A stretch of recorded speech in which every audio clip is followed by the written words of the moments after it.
Hello mga kasari, magandang araw po sa ating lahat. Kumusta po ang lahat, mga kasari? So ngayon guys, nagdi-display po tayo sa ating mga kunting na pamili galing sa grocery.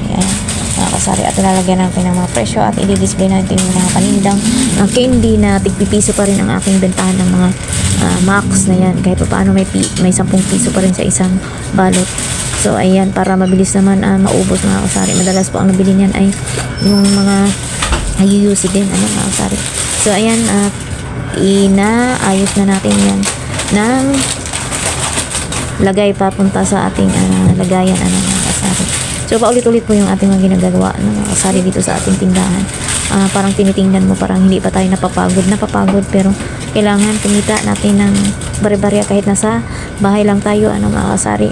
Nakakapagod, mas lang nakakapagod to kasi maliit lang kinikita, sobrang mabusisi ang trabaho. Pero ganun pa man, salamat sa Lord kahit sa araw-araw na ginawa natin dito guys, ay masaya tayo na ginagawa po natin ng ating bawat araw na pagtitinda, pagdi-display, mamili, magpresyo, asikaso ng ating mga mababait na customer, mga kasari. So lahat po yan ay paulit-ulit po sa bawat araw, mga kasari. Maliit man na benta, malaki naman na benta, maagang magising, tinanghali nagising, ganun, gabing nakatulog, maagang nakakatulog. Lahat po yan ay araw-araw nating ginagawa at araw-araw din nating sinasakripisyo, mga kasari.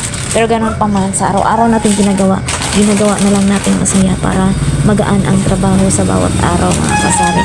Para masaya at gumaan ang ating buhay. Hindi tayo tatanda na paurong. So ayan mga kasari, maraming salamat sa inyong panonood. Naway, kung di pa kayo follow for more. And thank you so much sa inyong panonood. God bless po sa ating lahat at naway siksikliglig rumaragas ang benta po sa ating lahat. Thank you for watching guys.